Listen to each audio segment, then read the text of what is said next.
Wake that ass up. Early in the morning. The Breakfast Club. Morning, everybody. It's DJ NV, Jess Hilarious, Charlamagne the Guy. We are the Breakfast Club. LoRosa is here as well.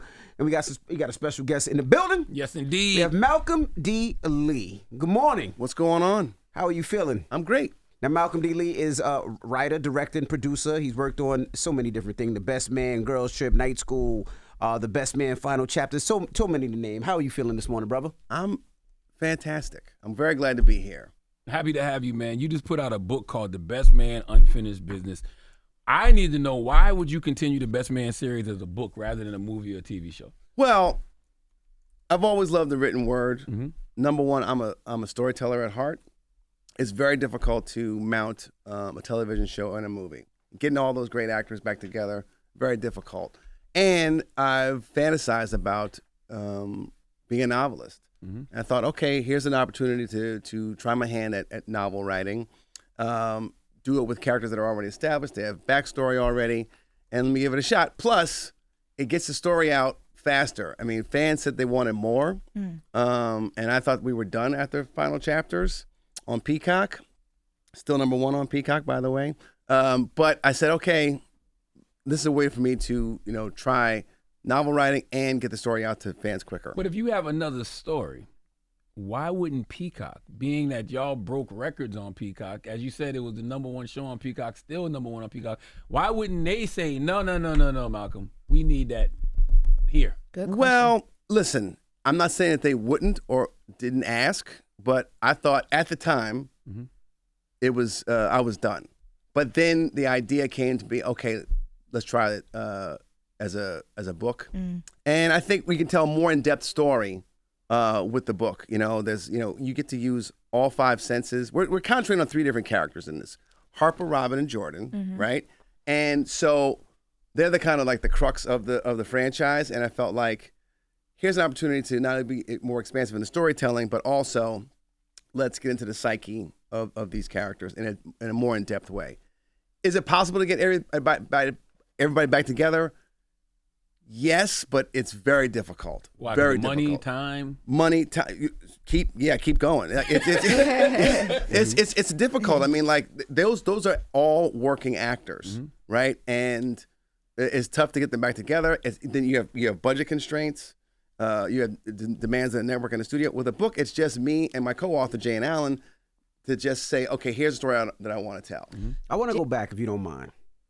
Malcolm D. Lee coming up in this industry. Yes. You write The Best Man. Yep. So how do you go from here? How do you get it to where it is, being young, being first time doing it, to getting the opportunity to even do it? So break it down, where you from, and how you even came up with the concept and idea. Okay, so to start, The Best Man was my sixth screenplay, and I wasn't even trying to direct it at the time. At the time, I had written another romantic comedy that I was trying to fund. I couldn't find the money for it. I said, I'm going to write something so commercial that I'm going to take that money when I sell it and make my independent movie. But in the midst of writing it, it was also called My Homeboy's Wedding at the time, and I was like, I'm never going to use that title. So it's called My Homeboy's Wedding. It was in the beginning. That's why I named it. But I knew that was never going to be the title. My Homeboy's Wedding. That was not My a good. Homie's Wedding. But my Homie's Wedding. No. But so I knew that wasn't going to be the title. But I was like, okay. So in the midst of writing, I said I could direct this, and I remember giving it to Spike. Because he had read all my screenplays. I already had an agent by that time as well, but nothing was happening. And where are you originally from? I'm originally from, I was born in Queens, raised in Brooklyn. Okay. What part of Queens? Cousins? Or? Yeah, we're first cousins. His father, my father, who's now deceased, my father's still around. He's our brothers. And so, so then I was in my parents' basement. I finished the script, and I said, if this ain't it, then I don't know what I'm doing. I'm going to probably be a lawyer or a teacher. Okay. And so I handed the script to Spike, and he said, "This is the one." And so right after that, we went to Columbia Pictures. He had a deal at the time, and it started the process. We didn't land anywhere until maybe 6-8 months later at Universal, because Spike was the kind of person that says, If they don't want to do it, we move it on, right? And so, What you mean move on? Like meaning like we're not listening to any notes. Here's the script. We're making this movie, right? And Columbia was like, well, I'd like to do a little bit of work. He was like, F that. We out of here. And so like, no. I was like, well, I'm just kind of playing catch up the whole time. I'm kind of like, okay, all right, maybe. And then we went to Disney and then a few other places, and we were getting like, well, we'd like to do a little work. And he was like, we're out of here. And then I was like, can we slow down a little bit, please? So Universal said, hey, we'd like to see the script. Okay, I'll get them to pay you to do the rewrite, and then if they don't like it at the end, we go someplace else. I said, all right, fine. We'll just we'll slow it down. So that's what happened, and the process started. I did a 2-month rewrite, and got it to a place where it was the right script at the right time. Like if Love Jones or Waiting to Exhale or Soul Food didn't precede that movie, it wouldn't have gotten made. The acting community was ready for it. Here were 8 roles for black actors that can just be people, and not, characterizations or caricatures or sidekick or the sassy one or the hood nigga or whatever. It was like, hey, this is like just 8 postgraduates who were, coming back. And it was, had the right tone also. So, it kind of worked out that way. And certainly my idea was to make a classic movie. It was not. You did that. Absolutely. Thank you. And that was the intention. But beyond that, I wasn't thinking about anything else. It just happened to be, that it's been able to like turn into something more over the years. And how involved was Spike with the first Best Man movie? Spike, pretty much He get mad at one point. He's like, all right, go do it on your own. That's pretty much what it was. He said, okay, the script is good. The got greenlit. He showed up the first day of shooting. I mean, we had a couple of, disagreements about casting and, music and stuff like that. But, I stuck to my guns about who I wanted and what I wanted. And he was like very supportive of it. He was there for day 1 of the shoot. In the very beginning, in the morning, said, good luck. And he was out. And then, I saw him in the edit. He looked at a cut and he was like, change, maybe consider changing this, change that. And that was it. He let me. Spike is very much the person that's like, it's the director's vision. You make your movie. Right. I was going to ask you, I rewatched the Best Man final chapters before I started this. And in one of those episodes, Harper hints at there's supposed to be this spinoff about the love story between him and Nia Long. But then this book kind of gives that vibe too.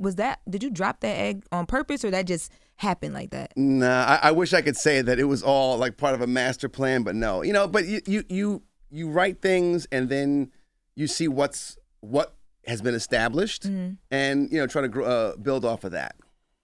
So, and building off of that, because you decide to explore Robin, Harper, and Jordan's lives like separately, even though they're still intertwined. Right. How did you decide that? I know you mentioned it was only these 3 characters. How did you know like this was the story? Because there's so many spinoffs that we learned about in the final chapter. And we're going to right. So like this is the book 1 of a trilogy, right? And so I know that the plan was I'm gonna start with these 3 because I think these are the 3 that people are most interested or the most kind of polarizing. Because Robin had made some decisions in the final chapters that people were very upset about.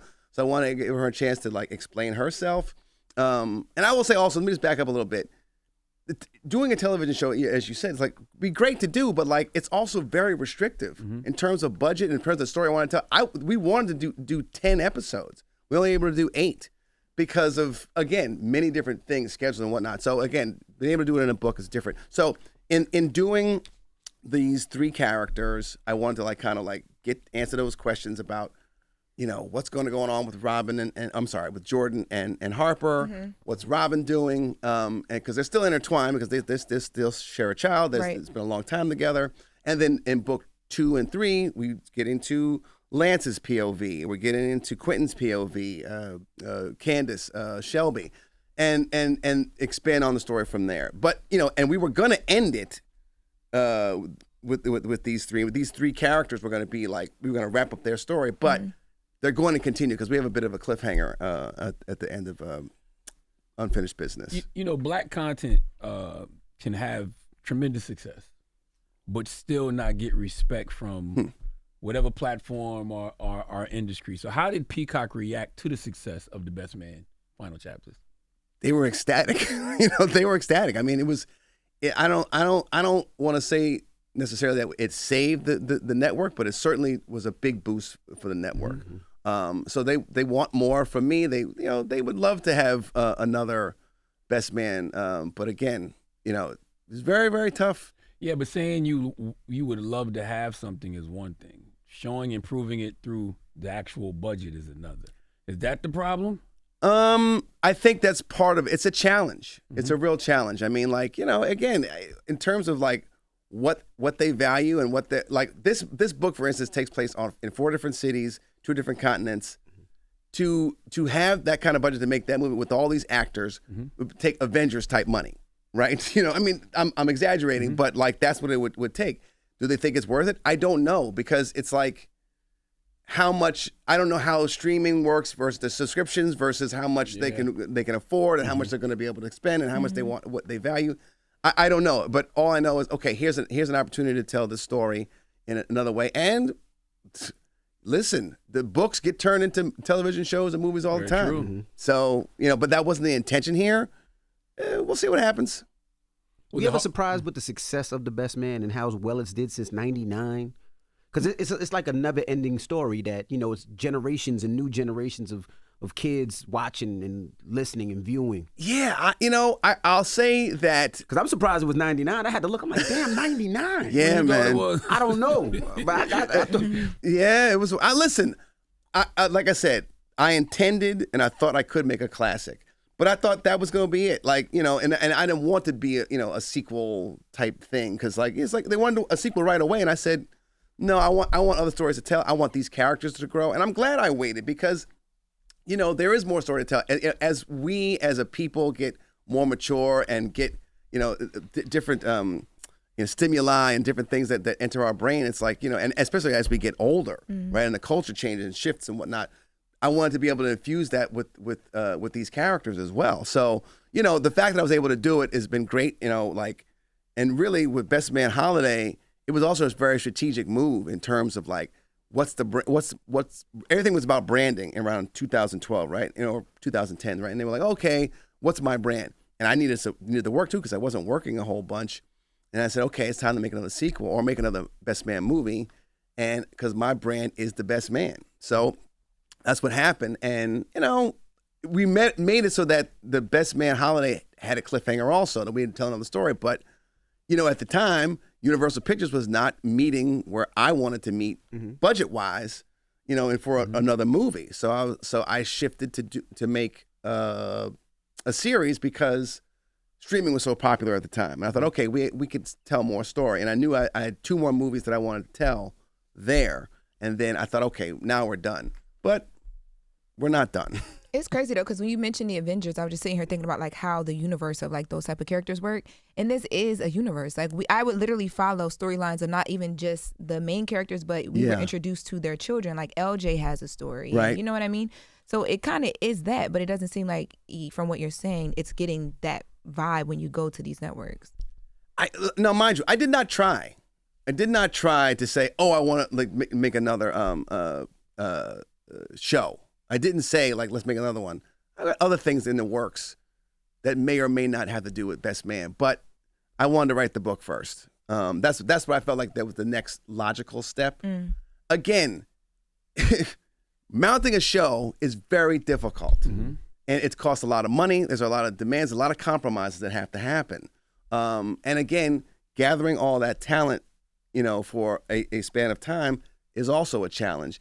And I'm getting old. I just wanted to, I want to do things that, that move me, that motivate me. And I think this is a good way to do it. And again, it can always shift and change, but I have to promote this book and write 2 more. How do you navigate the balance between cultural storytelling and commercial expectations? Interesting. I try not to worry too much about commercial success. I have an eye on it always. I mean, when I wrote Best Man, that was both commercial, and I wanted to write something commercial, but something that I thought would speak to me and the people an audience that had been underserved at that point. So I always have one eye on commerce and one eye on artistry, and then just try to hopefully make those meld. And you have to keep an eye on what's happening. You know, like wedding movies were very popular at that time. There had not been a black wedding movie to date. And I said, okay, well, I love ensemble movies. I love the dramedy tone of storytelling. So that's what I want to try to do. And again, it was the right script at the right time. And I just try to make the best movie that I possibly can. Mm-hmm. And if it's not my job to market it, it's their job to market it, you know? And if I'm giving you a movie has playability, it's your job to make it marketable. I was going to say that finding the right movie at the right time was kind of similar to what you guys did with Girls Trip. 100%. So at this point, are networks coming to you trying to find that? Like, what's the right movie at the right time? Because it seems like that's a part of your brand now. Well, I think they're always trying to copy. It's a copycat industry, right? Mm-hmm. Whatever's successful, they're going to try to make more of that. I think with Girls Trip, you know, both Hangover and Bridesmaids preceded that movie. And Will Packer came to me and he said, Mal, let's take actors from Best Man and Think Like a Man and let's make, you know, the Hangover treatment for black women at Essence. And I said, 100% I'm in, right? Mm-hmm. And so, you know, it just kind of, it was, again, another right place, right time type of deal. But it has to be the right script also. Did it break your heart when you saw the stuff that was happening with Essence just recently? You know, it's funny. I was there, right? I was promoting the book. I didn't notice, you know, what other folks were noticing because, you know, I was being shifted from this place to that place or whatever. I didn't really like get, you know, I wasn't really exploring. And I went, you know, to the concerts and things like that. It's a little bit, the attendance was down, right? That's what I said. I was like, it wasn't as packed as it usually is. Right. But I think some of that has to do with economics. I mean, folks ain't got broke. Yeah, people don't have the disposable income. Yes. You know, it's not strictly just because, you know, management has changed. Right. I think that's part of it, or at least that's the sense I'm getting from people online. I didn't have that experience. I felt like, oh, like this has really changed. This is gonna sound stupid, but you should do a guys trip. I've seen so many guys not stupid that go to New Orleans because they're looking for women, right? Oh. And they know that they're looking for whether it's married women that take their ring off for that weekend or it's single women that's out there. There's so many fellas that put their Flyers outfit on and their hat and they go out there looking for women. It's going to be called the YN. The young niggas. That's what it's going to be called. Call the old niggas. First of all, if you old and you doing that, that's something wrong. No, it is like well, fellas go to not necessarily. Yeah, I mean, like it's an older scale of men that come to that Essence come Festival right, looking for. You shouldn't be no 40, 50-year-old bachelor in a pack still chasing women at Essence. It's not like Why that not? though. You ain't been Because you Essence should be grown and mature and should have been already found Well, your person It's by the then. mature rundown. It's not like Potentially yo, that light happens. skin. You're It's old like predator at that point. no. how old do you think the women are? The women women the same range in age at Essence. Yeah, 100%. It's a mature, hey, it'd be light skin, funny. or It'd be hey, it'd be brown like skin. Like the it's older By the way, gentlemen when we that- think about Girls Trip, Regina Hall was married, Yep. right? Tiffany was the wild single Right. one. But Jada was divorced, and so Jada was was divorced. and Latifah was free also. So it'd have to be, so like the guys have to have a different backstory than just being a bunch of wild. By the way, But it be like that. Like I'm not saying that we're not doing or we are doing a guys trip movie, but you did not plant that idea in my head. Just wanted to make sure. he's make sure like, that, don't come for him. I'm not gonna sue you. I'm not gonna sue you. just to be clear. I'm gonna sue later. But it's funny because you go out there and you know the guys that used to be able to drink, they take 2 shots to pass out now. Guys need naps now. It's funny though, but I see it all the time. I agree. I mean, yeah, I think we wouldn't do at Essence for guys. But even though, like, I had a best friend, a really good friend rather, who said, like, I was telling him I was doing best girls trip, and he was like, "Oh, Essence, I got a bunch of Essence wives," and I was like, "Oh, interesting." So, like they say, the women that you don't have a chance with in regular time, you got a shot with. I told you that Essence weekend. There be people that be like, they free, they single that weekend. I've been. Oh, you been? No, I ain't. But I've seen. I've seen all the. What you been doing? I'm just saying I've seen that. Like I've seen people, and there's a lot of stories too. People revisit Essence Fest on their anniversary because they met there and now they're married. Like there's a lot of that. It's kind of like homecoming. Yeah. Yeah, so it happens. Just like homecoming. But I was asking you about that and your branding and networks coming to you because in Best Man, one of the things that Harper is trying so hard to do is like not let the networks take too much of him and be like Right. whitewashed. How do you do that? Because you're working with these big platforms, but like it's still very much us and we feel it. Right. Well, I first of all, I try to have as much integrity as possible in the storytelling I'm trying to tell. My mission on this earth is to tell elevated stories about Black people and making sure that our humanity is highlighted and that we normalize Black life in America. That's my mission in life, particularly when it comes to Black men. That's what I've been put on this earth to do. And most of the time they respect that, particularly if they think it's going to make money. You know what I mean? So like, that's just part of my DNA. Oh, that's good. Because when you do this best guy, whatever it is, when you do this story about the men going to Essence, you gotta have every single type of man represented. So you gotta have the one man that's there letting these dudes know how stupid Like they chill look. out, like you know what I'm saying? Yeah. Like we should have been past this already. We need to go back to the room. Nah, we gotta go one more club, one more bar. Let's go to the we strip old club now. Yeah. Okay, you know what I did, which happened after Best Man, the final chapter, and because of the success of Girls Trip, I thought that was gonna make other platforms say, you know what? There's other shows we can do that with, like Girlfriends. Right. I feel like Girlfriends is just sitting there, and Girlfriends is a show that we didn't get no closure on. So it would make all the sense in the world to do something like that. So I don't understand why when we have success with something like The Best Man Wedding, Hollywood doesn't say, that's the new mandate. We need more of that. I think, a lot of that has to do with behind the scenes stuff too. You don't know what's going on with schedules, with the creative process. Where people's heads are, how much money they're offering to produce something like that. I think Mara has talked about doing a Girlfriends movie. I think Yvette Lee Bowser talked about rebooting Living Single. It's in some form or fashion. But I mean, again, it's like what they're currently doing versus what is on the horizon versus what studios are going to do or pay for. I mean, the business of filmmaking and in studios in Hollywood is contracting. It's shrinking. It's not expanding. It's only getting smaller. So, and they're only going to do things that have IP, and those are great examples of That's right. IP that's already exists that they could build on. But is it difficult to do those positive type of movies? Like you look at what it costs to do that Best Man and how much it made and how much it costs to do Girls Trip and how much it made. I feel like we should get more of that, but we don't see any of that. Like you don't see a Love and Basketball. You don't see a Best Man anymore. You don't see a lot of those movies anymore that's positive for our that's not culture. true. You don't see them as many. Forever on Netflix Forever was just was really great. good. Yeah. I'm talking about movies. Oh. Well, movies are it's very hard to get people to get out of their homes to go to a movie theater nowadays because everything is so easy on streaming. It's like, I'll just turn it on.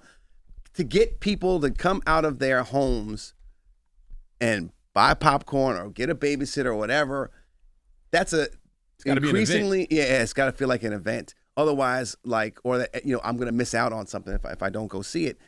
And so that's what the studios are really struggling with right now is like, what because it costs so much to not only make a movie but to market and promote a movie that like it's got to be worth the shot. Are they making their money back when it's on a network like that? Like you spend, let's say, whatever it costs to do a movie and they put it on a Netflix, right? Is Netflix making their money back? Because the subscriptions, they're going to make that money monthly anyway. Is it worth it for them for that? I think it is. Otherwise, they'd stop making it. Yeah, I mean, I think their costs are not as high when it comes to marketing and promotion, and it's available across the world.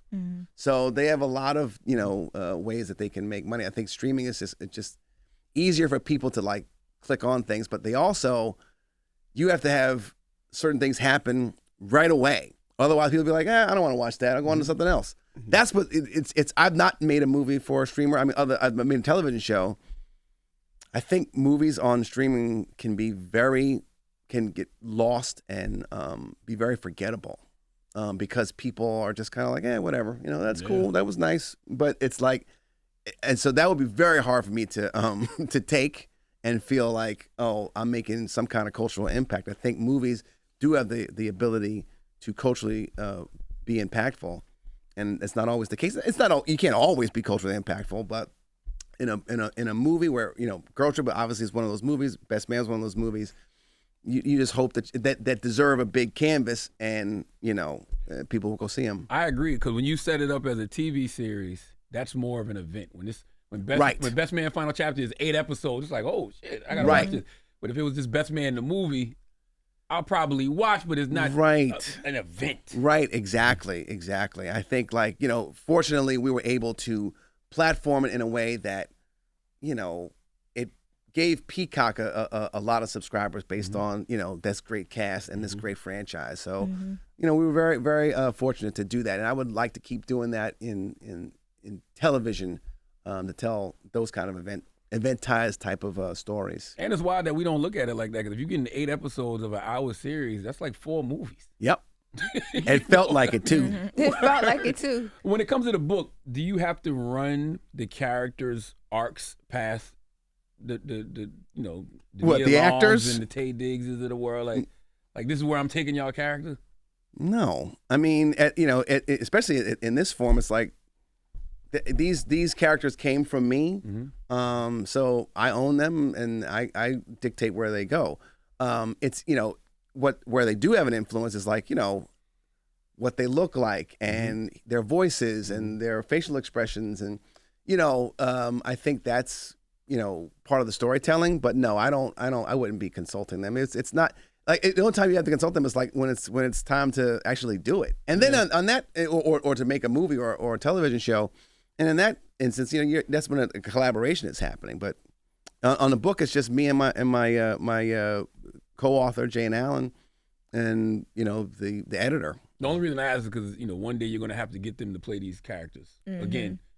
For this story, they live in real life. People still talk to them. Maybe not. Like, maybe. I don't know.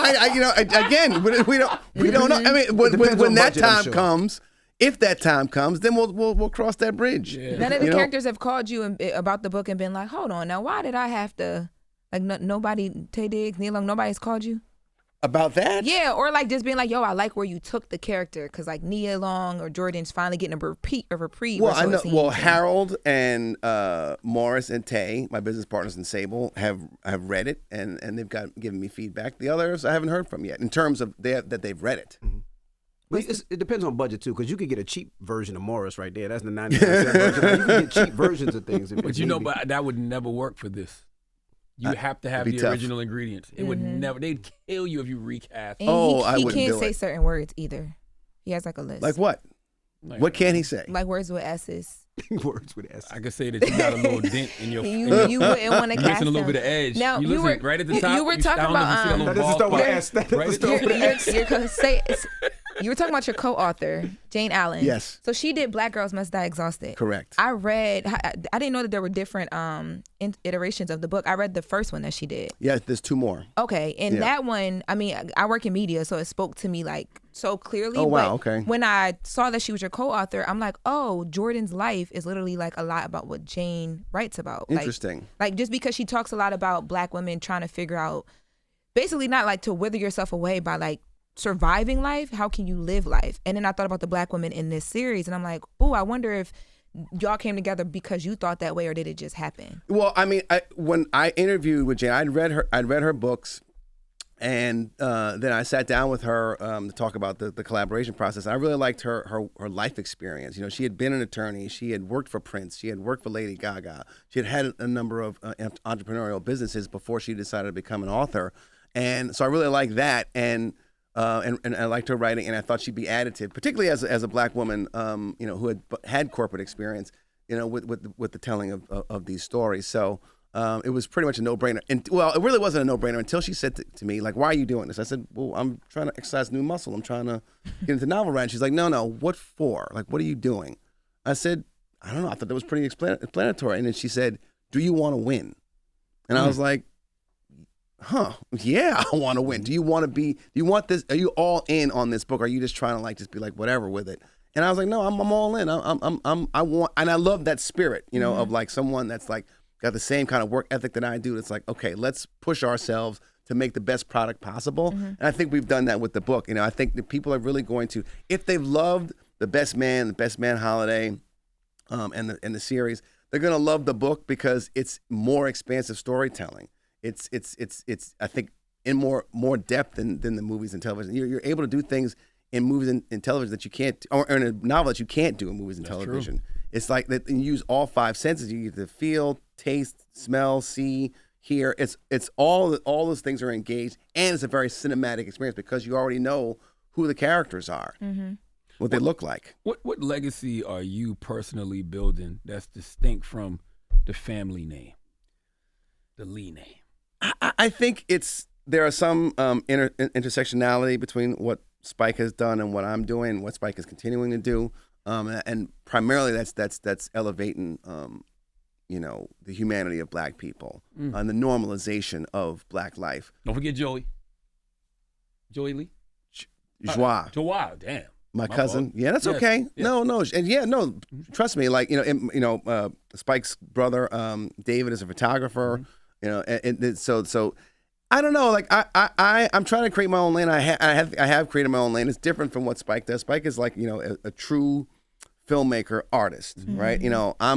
I tend to make movies, although I'm trying to like be an artist. But my lane has been like trying to be much more the commercial route. And again, it's about normalization of Black life in America and abroad.